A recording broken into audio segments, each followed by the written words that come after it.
Alors, tout d'abord, le problème inverse, c'est une méthode mathématique pour faire de l'imagerie. Alors, on pense tout d'abord à l'imagerie médicale, notamment à l'échographie ou à la détection de tumeurs cancéreuses. Et les mêmes méthodes qui sont utilisées en imagerie médicale sont utilisées en géophysique, notamment pour l'imagerie sismique ou l'inversion de données gravimétriques, entre autres. Alors, avant même de parler du problème inverse, on résout le problème direct pour un modèle a priori donné, qui nous donne des données que l'on confronte ensuite à des données terrain. Et ensuite, quand on veut faire l'inversion, on cherche à corriger ce modèle a priori jusqu'à obtenir un modèle qui reproduit les données terrain. Alors, on fait ça avec des techniques numériques un peu compliquées, et puis il y en a, on peut citer en fait deux catégories principales, les méthodes par optimisation globale, et puis qui sont un peu coûteuses, et puis des méthodes un peu plus évoluées de type itératif et de type gradient. Voilà. Donc, et pourquoi en fait on veut résoudre le problème inverse avec ces techniques? C'est parce qu'en fait le problème inverse est mal posé et la solution n'est pas unique. Et notamment, on n'est pas vraiment capable de calculer l'opérateur qui nous relie directement les données au modèle qu'on veut reconstruire. Donc, l'objectif principal de l'inversion, c'est de trouver les paramètres du modèle à reconstruire en minimisant une fonction coût, hein, qui est l'écart entre les données observées et les données calculées.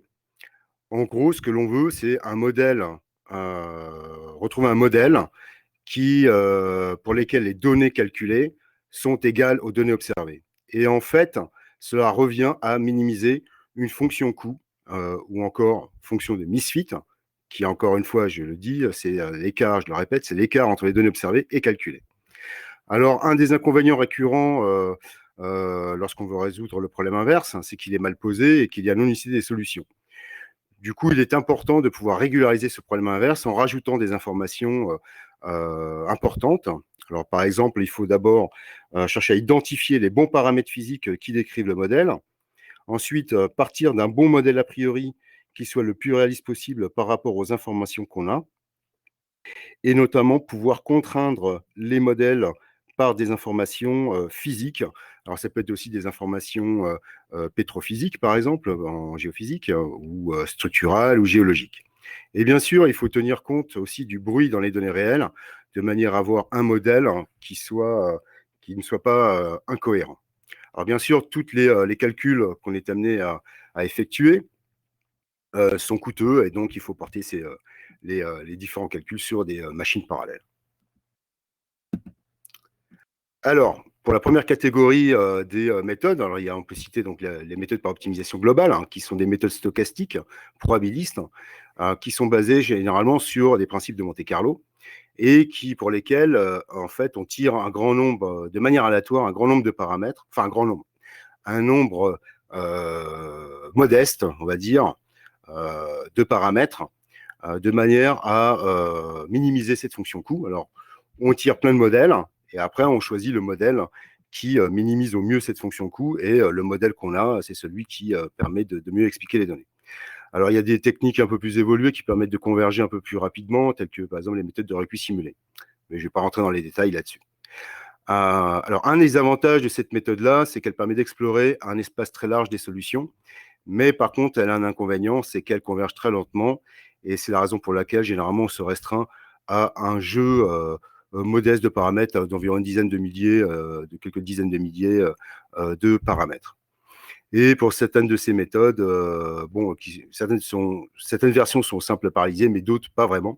Et donc, du coup, on s'oriente vers d'autres techniques un peu plus évoluées qui sont itératives et notamment qui sont basées sur les principes du gradient.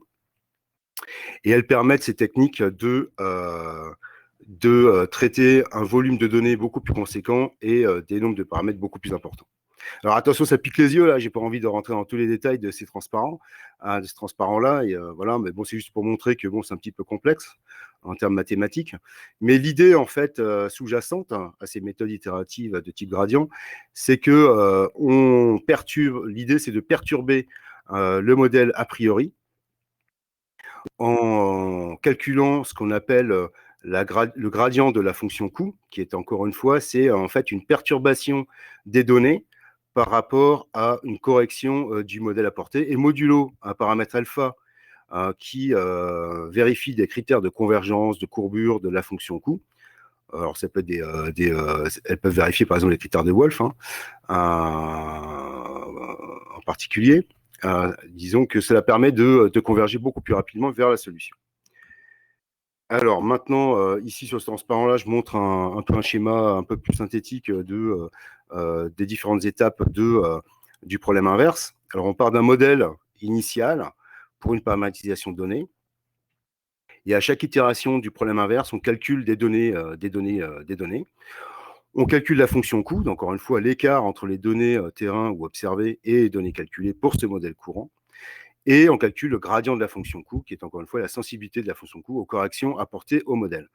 Et si la fonction coût n'est pas inférieure à une valeur seuil, par exemple epsilon, alors on reperturbe le modèle, on le recorrige en appliquant les perturbations qui sont fonction du gradient de la fonction coût. Et itérativement, voilà, on recorrige ce modèle-là jusqu'à obtenir jusqu'à ce qu'on obtienne des données qui vérifient, qui soient très proches des données terrain qu'on veut reproduire. Voilà, et on espère avoir le modèle le plus proche possible de la réalité. Alors maintenant, je vais parler juste d'un cas un cas simple, qui est le cas d'un problème déterminé, notamment un cas linéaire, pour lequel, par exemple, on veut inverser un nombre de données gravimétriques qui soit égal au nombre de paramètres, ici représentés par la densité. Alors, si on reprend, par exemple, en haut à gauche du transparent, le modèle vrai qu'on espère reproduire, on calcule les données gravimétriques correspondantes, et ensuite on part d'un modèle initial a priori, ici égal à 0, et pour différents types de méthodes, donc depuis la plus simple en bas à gauche, qui est une méthode de plus grande pente, on converge vers une solution qui est proche de celle qu'on veut reproduire, mais on n'a pas vraiment complètement encore convergé. Par contre, avec des méthodes un peu plus évoluées, des méthodes itératives avec vérification des critères de convergence et de courbure, ici représentées par les deux solutions obtenues avec ces méthodes-là en bas à droite, on obtient quasiment exactement le modèle qu'on veut reconstruire. Alors, si maintenant, voilà, là ici je représente par exemple l'évolution de l'écart entre les données observées et les données calculées en fonction du nombre d'itérations du problème inverse. Alors pour la courbe jaune représente l'évolution de cet écart au cours du processus inverse pour la méthode de plus grande pente, donc la méthode la plus simple. On voit qu'au bout d'un moment, au bout de 100 itérations, ça a quasiment ça atteint un plateau, ça a convergé, mais c'est pas, si on veut que ça converge, il faut attendre beaucoup plus d'itérations, et donc la méthode n'est pas vraiment la plus optimale. Alors par contre, avec les méthodes plus évoluées qui vérifient les conditions de courbure et de convergence, on a des écarts, par exemple pour les courbes en bleu et rouge, on obtient des convergences beaucoup plus rapides avec des écarts entre les données calculées observées, donc la fonction coût, qui atteint des valeurs très très très faibles. Et donc du coup, on peut penser effectivement qu'on a atteint une très bonne estimation du modèle. Voilà. Donc maintenant, on applique ça à un cas non linéaire qui est un peu plus complexe, qui est l'imagerie par capacitance électrique. Dans le contexte de l'estimation de teneur en fluide, gaz et particules solides en sortie d'un pipeline, par exemple, en sortie duquel on place un senseur composé de deux anneaux d'électrodes, qui envoient des signaux électriques à l'intérieur du senseur de manière à imager le flux qui passe à travers. Et les données qui sont collectées sont des données capacitances qu'on cherche à inverser. Alors, par exemple, ici en bas, à droite, en bas du transparent, on a un cas synthétique dans lequel on cherche à reproduire, par exemple, des bulles de gaz en bleu marine, et des petites structures solides immergées dans un liquide en bleu clair. Donc, on arrive bien, après le problème inverse, à reproduire, à bien localiser ces structures, ce qui est le but recherché. Alors ensuite, il y a un cas plus réaliste qui consiste à imager l'évolution temporelle d'un écoulement biphasique gaz et fluide sur des séries temporelles, par exemple de 2-3 minutes, et on est capable de se refaire de reproduire une sorte de film de la dynamique d'un écoulement biphasique avec la teneur, par exemple, en fluide, en rouge et le gaz en bleu. Alors ensuite, on a voulu appliquer ça à un cas qui nous intéresse un peu plus expressément, qui est un cas géophysique. Dans ce cadre-là, ce que l'on cherche à faire, c'est une inversion gravimétrique, de données gravimétriques contraintes par la sismique. Alors, pourquoi on cherche à faire ça? C'est parce que souvent, la sismique n'est pas assez sensible à la densité. Et donc, du coup, on est surtout sensible aux propriétés de vitesse de propagation sismique en compression, donc des vitesses sismiques VP, et en cisaillement, les vitesses sismiques VS. Alors, on choisit par exemple ici un cas simple, qui est celui de la subduction de deux plaques, une plaque crustal en surface, qui subducte la plaque à droite jusqu'à une profondeur de 50 km. Et on choisit plutôt une paramétrisation en logarithme des densités, et surtout de VP et VS, pour des raisons de stabilité numérique et de robustesse des algorithmes d'inversion qu'on utilise. Alors, on part d'un modèle initial a priori, notamment ici des vitesses S et les vitesses PVP d'ailleurs suivent d'ailleurs le même profil, qui est un profil initial qui augmente linéairement avec la profondeur. Et on calcule à la première itération du problème inverse le gradient de la fonction coût qui nous donne qui nous reproduit déjà les principales interfaces du milieu à construire. Donc on est plutôt bien parti pour effectuer le problème inverse. Et ce que l'on fait ensuite, c'est que on adopte une approche multifréquence et itérative, au sens où on part des basses fréquences dans les données que l'on cherche à inverser, et on reproduit déjà un premier modèle VP et VS qui reproduit à peu près la structure que l'on veut retrouver, mais elle reste un petit peu lissée. Et en augmentant au fur et à mesure la plage de fréquences et en augmentant les fréquences dans les données, le contenu fréquentiel dans les données, on obtient en bout de course le modèle que l'on veut retrouver. Donc, une fois qu'on a un code qui est capable de reproduire ce genre de modèle, on l'applique à un autre jeu de données plus réaliste, sur des vraies données. Et donc là, ce qu'on cherchait à faire, c'est à modéliser les phénomènes de subduction dans l'ouest des Pyrénées, dans le cadre du projet Orogène, dont Sébastien Chevreau était le responsable. Et on cherchait à inverser des données gravimétriques pour sous contrainte des vitesses sismiques obtenues avec les techniques précédemment détaillées. Et on applique cela sur un profil, on cherche à inverser les données gravimétriques sur le profil le plus à l'ouest des Pyrénées qui traverse l'anomalie de Moléon. Donc on a pris 13 000 données non interpolées du Bureau gravimétrique international. On les a interpolées sur une grille régulière de manière à réduire le nombre de points et tout en gardant une bonne résolution, ce qui nous permet aussi d'éviter la redondance des données et d'inverser ces données à une résolution inférieure à 2 km. Alors on a rajouté aussi la topographie pour avoir une meilleure résolution de nos modèles. Et ensuite, ce que l'on fait, c'est que l'on prend un modèle de vitesse sismique obtenu par inversion de données sismiques, comme je vous l'avais dit deux slides précédents. J'applique une loi de corrélation pour obtenir un modèle de densité initiale.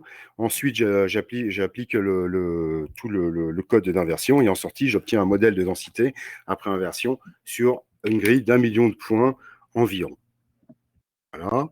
Et ensuite, ce que l'on fait, c'est qu'on cherche à interpréter ces résultats. Alors, par exemple, ici, sur ce slide, je présente tout en haut de la figure, tout en haut du slide, un profil vertical des densités le long du profil qui montre bien une subduction de la plaque ibérique à gauche qui passe sous la plaque eurasienne en France, dans la partie française, à droite, avec une remontée du Moho à 10 km de profondeur.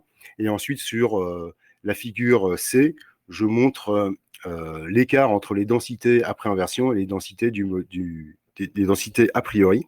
Et on voit bien un changement de plus ou moins 100 kg par mètre cube au centre de la figure, qui correspond au centre de l'axe des Pyrénées. Et à une profondeur de 16,4 km de profondeur, on voit bien une anomalie de 30 km de large à peu près, qui suit l'axe des Pyrénées.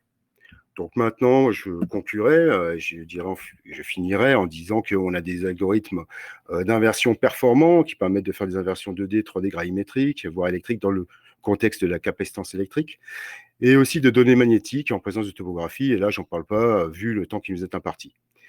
Et l'idée, c'est de pouvoir intégrer ensuite des informations supplémentaires de manière à contraindre nos modèles avec des informations pétrophysiques, géologiques et structurales qui nous permettraient ensuite de faire des applications aux échelles régionales, par exemple à l'échelle de la France, ou continentale, et aussi pour des applications en hydrogéophysique pour le monitoring de fuites souterrains. Et plus généralement, pour mieux comprendre les mécanismes de subduction et les interactions entre poches surface et structures profondes.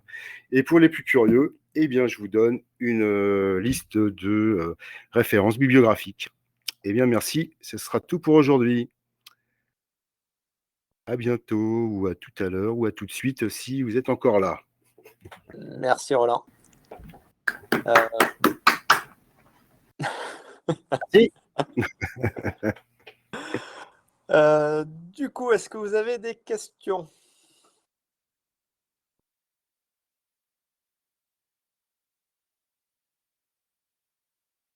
Il y a Yves qui pose une question. Non. Non, c'est bravo et merci. Voilà.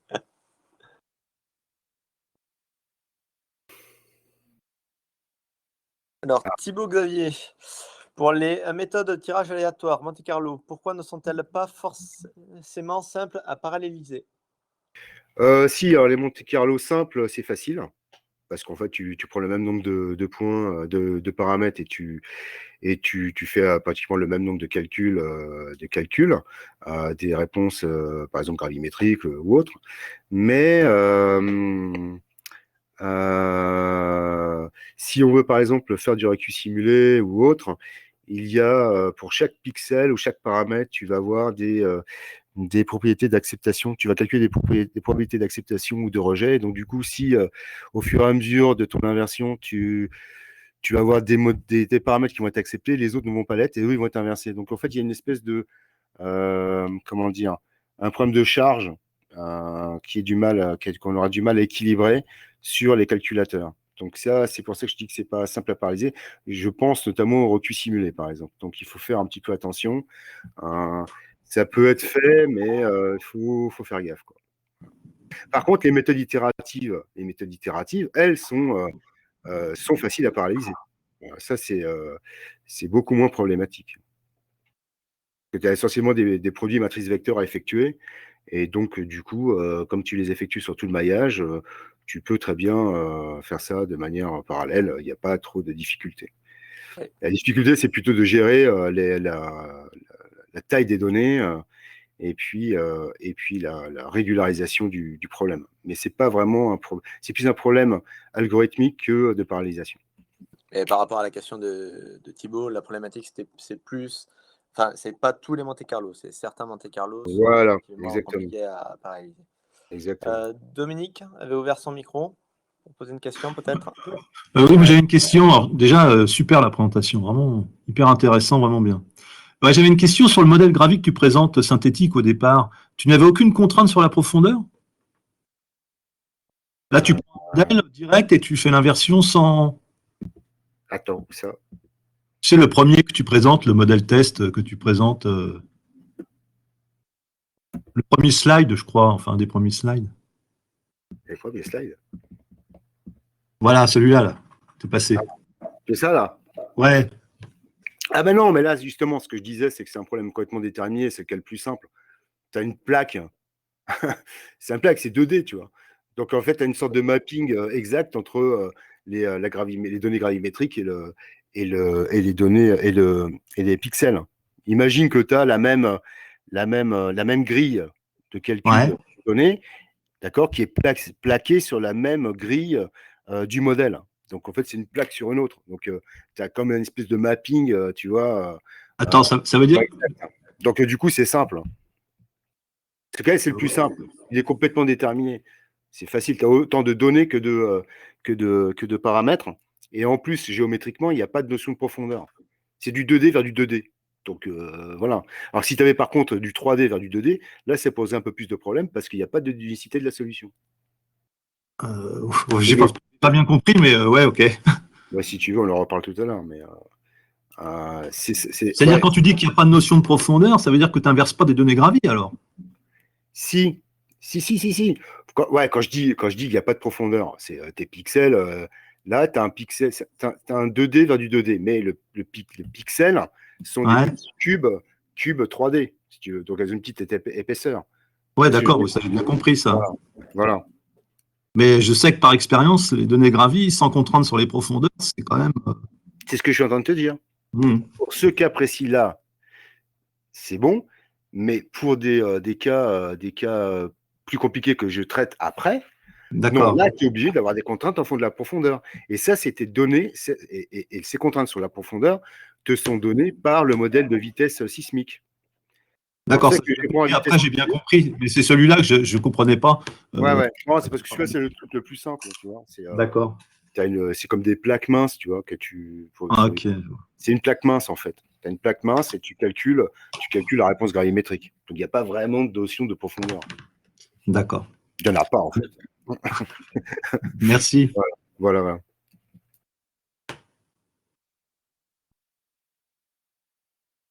Alors, il y avait Muriel qui voulait que tu remontres l'ensemble de tes slides.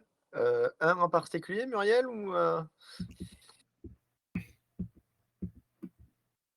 Un, tu vas y arriver.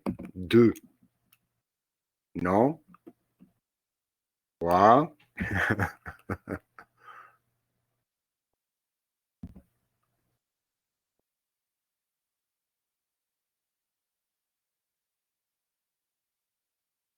Je sais pas ce qu'elle veut dire.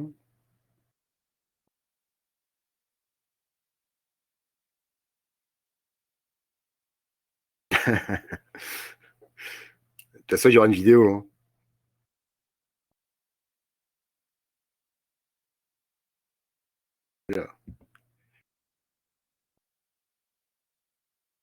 Là. Tous les slides d'un coup. Alors là... Non, il n'y a pas de moyen d'avoir tous les slides là en visu simultané. Je peux te la repasser, puis après tu te dis, tiens, celle-là, elle me plaît bien, et je veux bien parler de celle-là, quoi. Mais,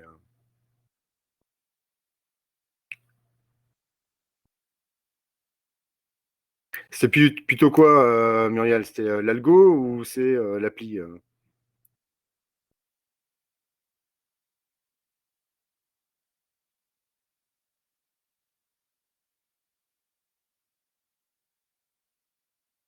Quel paramètre était accessible?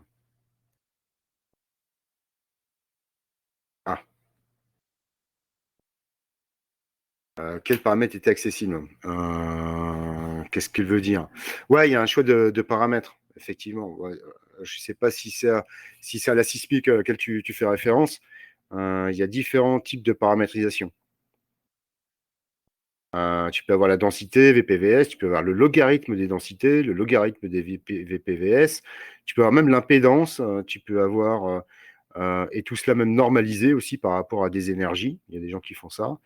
L'énergie injectée dans le système.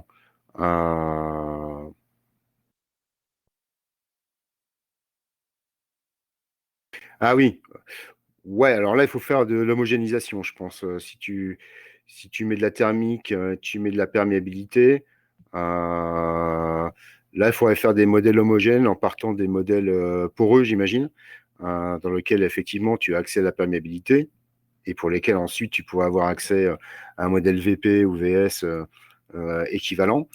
Mais ça, c'est encore une autre histoire. Parce que là, du coup, il y a le choix de la paramétrisation, surtout pour les milieux poreux, hein, qui n'est pas évident. vu qu'il y a au moins une dizaine ou une douzaine de paramètres.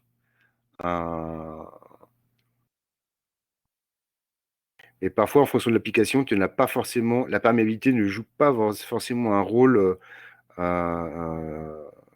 très important. Il faut voir à quelle profondeur on peut avoir accès à la perméabilité.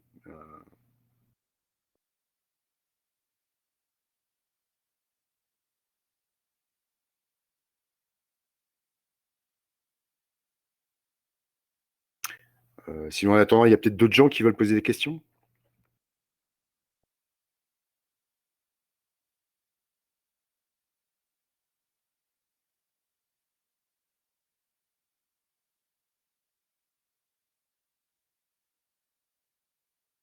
Bon, ça n'a pas l'air de se précipiter pour d'autres questions. Du coup, voilà. Là, mon idée, là, c'était d'appliquer ensuite ça avec. Là, j'ai pas parlé du. Ce que je disais, on peut l'appliquer aussi au magnétisme. Donc là, il y a peut-être aussi d'autres applications à faire. Bon, ça, c'est en plan ou en suspens avec d'autres personnes du labo, peut-être à d'autres échelles, différentes échelles d'ailleurs. Ça peut être à l'échelle des Pyrénées, notamment avec Sébastien, ou aux échelles plutôt micro, un laboratoire avec d'autres personnes. Je pense à, par exemple, à Mélina et Loïc Drigo, par exemple. Voilà. Et aussi mélanger les physiques. Ça, c'est le truc qu'on veut faire aussi. Bon, je le fais déjà en Gravi et Mag. Mais là, l'idée, ce serait de le faire aussi entre Sismic et Gravi. On est sur le point de le faire, hein, notamment avec Sébastien. Mais bon, ça va prendre un petit peu plus de temps.